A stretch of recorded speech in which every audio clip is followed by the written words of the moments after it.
Have you ever wanted to learn a second language? There are just a few things that you should know before you try.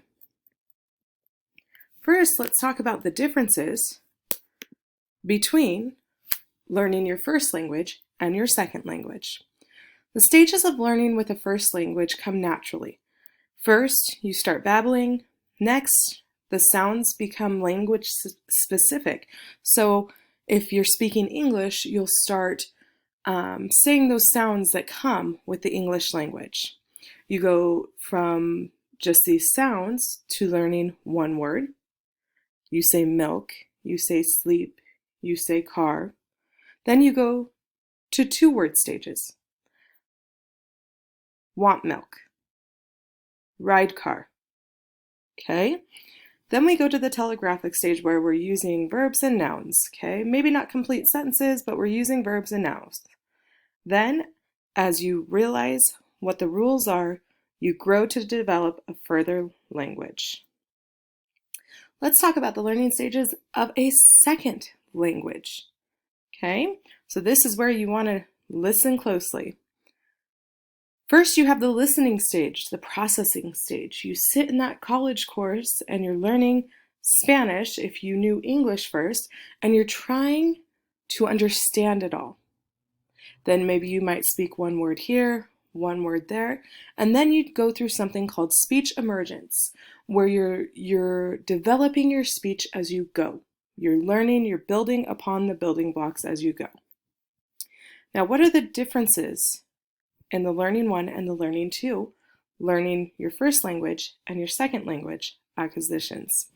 With older children and adults, you can start monitoring what you're doing. You understand that maybe you're not understanding it correctly, whereas a child is just doing the best they can, okay? You learn to self-correct, and therefore you're more aware of how you're speaking, how you're writing, and you're more self-conscious about it. The similarities in acquiring your language one and your language two. Your brain pattern activities are similar, showing that we learn a new language by building upon the system, okay, that we used for learning our first language. So, like we said with the first language, we first learn the babbling, we first learn the sounds, then we learn the words, then we learn the nouns and the verbs, and then we learn the whole sentences and put them all together. It's similar for our second language because that's how our mind is already working. That's how our mind has already processed. We then want to process the same way. Now, vocabulary. When children learn vocabulary, they're experimenting with it. Okay, sometimes they say things that they might not fully understand, but it sounds right to them. Okay, they formulate the language, they understand the rules, and then they start to revise the older they get. The more they know about their language, the larger your vocabulary becomes. And that is for learning acquisition in general. The best thing if you want to learn a second language to do is to become familiar with the words. Become familiar with the vocabulary before you're piecing them all or trying to piece them all together. Now, how are your teachers going to help you? One of the biggest things is that your teachers can be encouragers and motivators and positivity for you because it's not easy, okay?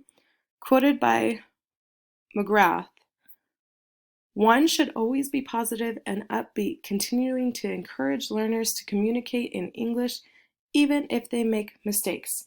Now, if you already know English, then you can put in there Spanish or French or Japanese or Chinese. Whatever you're trying to learn as your second language, you are going to make mistakes.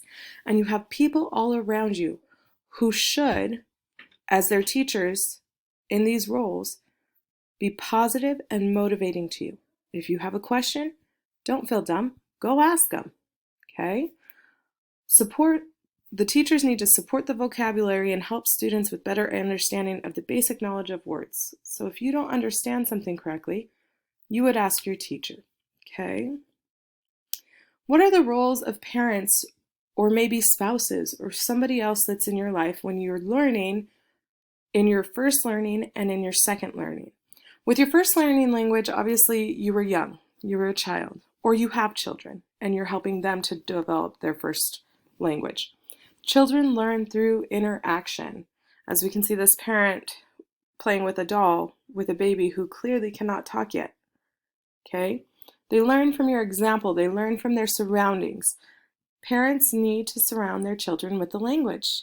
Read to your child. Play with your child. Teach your child through example what the vocabulary means. Today we're baking. We're baking cookies. Then give them a cookie afterward. Cookie. Okay?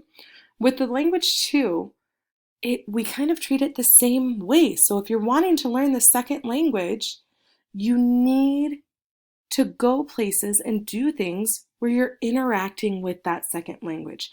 Even if you're not confident in that second language yet, you need to go and maybe be in that silent stage. Maybe go at first and just observe your surroundings, and then go and start interacting with those surroundings verbally to the best of your ability. Challenges with learning a second language.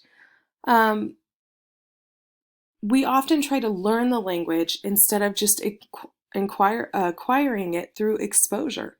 So like I just said, we might sit there and study in a book for hours and hours and hours. I mean, I took 2 years of a Spanish class, and I honestly can't tell you very much from those 2 years because I wasn't exposed to it all the time.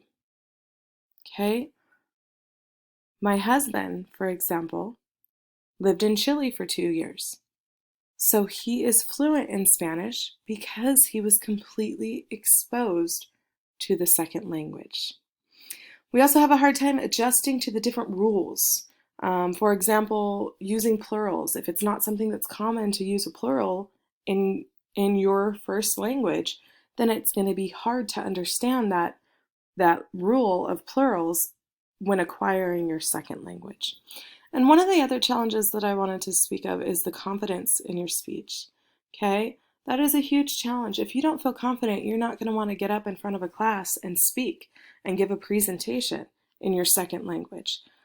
So that is one of the challenges that you will see when acquiring a second language. Okay, so strategies to help second language learners. As a teacher, 2 things that I think would benefit students largely is a read aloud program, and it's not like a computer program. I'm saying just in your classroom, whether it be on the computer, whether it be in person, whether it be small groups, whether it be in partners, whether it be as a whole class. Second language learners need to hear these words. They need to see the words, and they need to relate the words to their life and to the context that they're reading. Okay? The second thing is to have visual displays. Visual displays with vocabulary processing can really help a second language learner. Once again, they see the picture. They know what it is in their language, okay? But they don't know what it is possibly in their second language. So if you show the picture, you show it in their first language, and they say, yep, I know that. And then you present them with their second language word. And they're like, oh, that's what that is. Okay? They need to see the word. They need to see the picture. They need to know what they're talking about in order to relate it to their lives.